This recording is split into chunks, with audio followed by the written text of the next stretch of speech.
Question 3.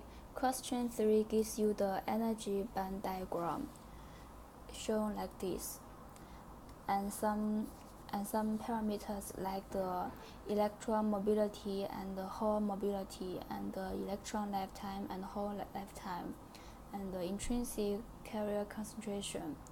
So question A, you need to determine, is this diode operated under a forward bias or a reverse bias from this figure, and what is the magnitude of the applied bias voltage. So how to determine it? Let's look at this diagram. This side is the P side because the Fermi level is below the intrinsic Fermi level. This side is the N side because the Fermi level is above the intrinsic Fermi level. So if there is no applied voltage and the Fermi level for the two sides haven't aligned together, the figure looks like this. This is the P side, N side, and the Fermi level for the N type. So we can see initially the Fermi level on the N side is above the Fermi level on the P side because of the Fermi level difference. The energy band tends to bend to make the two Fermi level line together. So in the equivalent condition,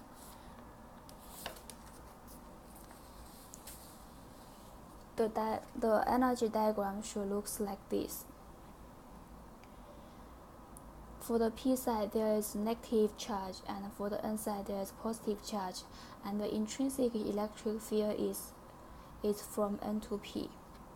When you apply a forward bias like this, positive one is connected to P side, and there will be an electric field like this. So this applied voltage will decrease the potential barrier, and it will look like this, and the Fermi level for the P side will be below the Fermi level on the N side.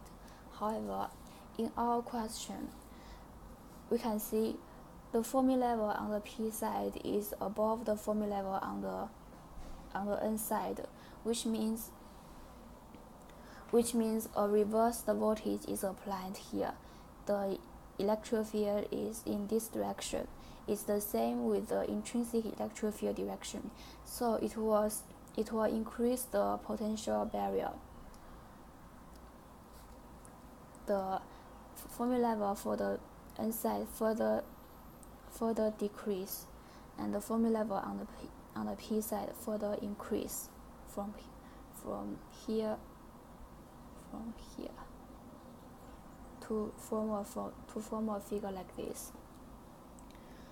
So because at the equivalent condition, the two Fermi level align together, now there is a difference between the Fermi level. So this difference is determined by the applied voltage. So the applied voltage can be calculated like this: EFP minus EFN. It is 0.56 volt. Question B, to determine the building potential, the building voltage at this condition.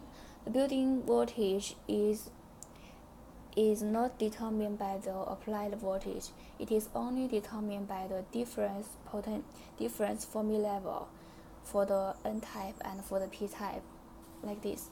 It is only determined by the difference between this Fermi level and this Fermi level. So the building voltage is the difference between these two. Because finally you want the two Fermi level aligned together, so there will be a potential drop like this. built-in voltage is the difference between the p-side Fermi level and the n-side Fermi level. So in this case, it is Eg over 2Q. Question C. Question C wants you to compute the diffusion current flowing through the diode at this given condition. This one can be referred to the appendix, which introduces the p-n junction in detail. I will not show you the entire deduction period. I will only use the conclusion here, because when we derive the total current density, we are using the diffusion current contributed by the electron and by the hole.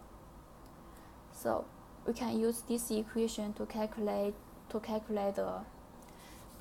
the diffusion current flowing through this diode. This equation. You can refer to the previous slides for the details for the derivation. Here we know the EA is the applied voltage. In this case, it is minus 0.56 volt, and KT equals to 0.026 eV. So this value is almost equals to 0. So this part is almost equals to -1. So the total current density can be reduced to Ni square multiply E D L N A and E D P D.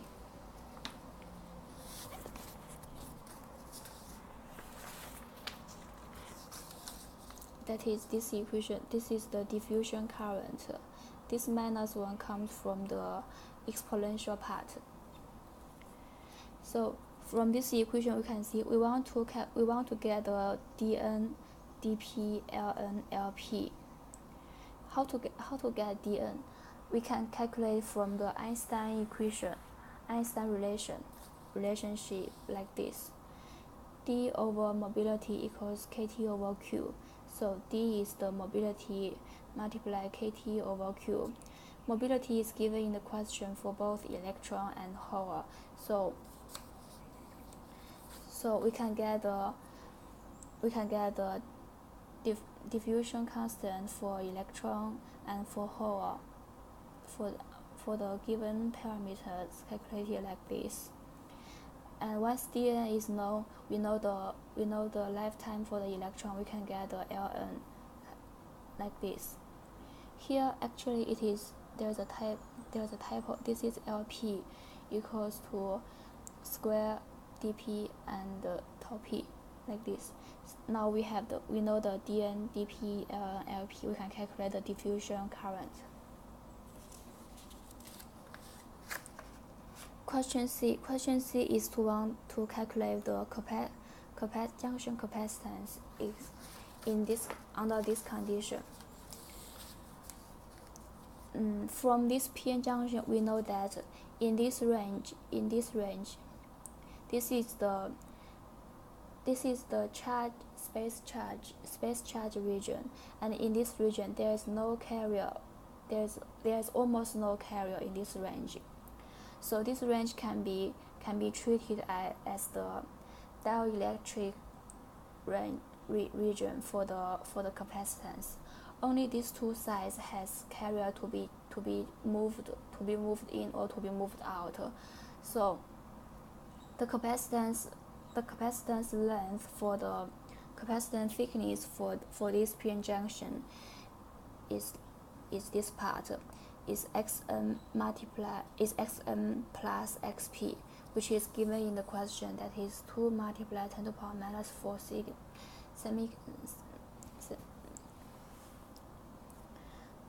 So we know the capacitance thickness for this p-n junction. And we also know the silicon relative permittivity. We can get the junction capacitance calculated like this. The cross section is also given in the question.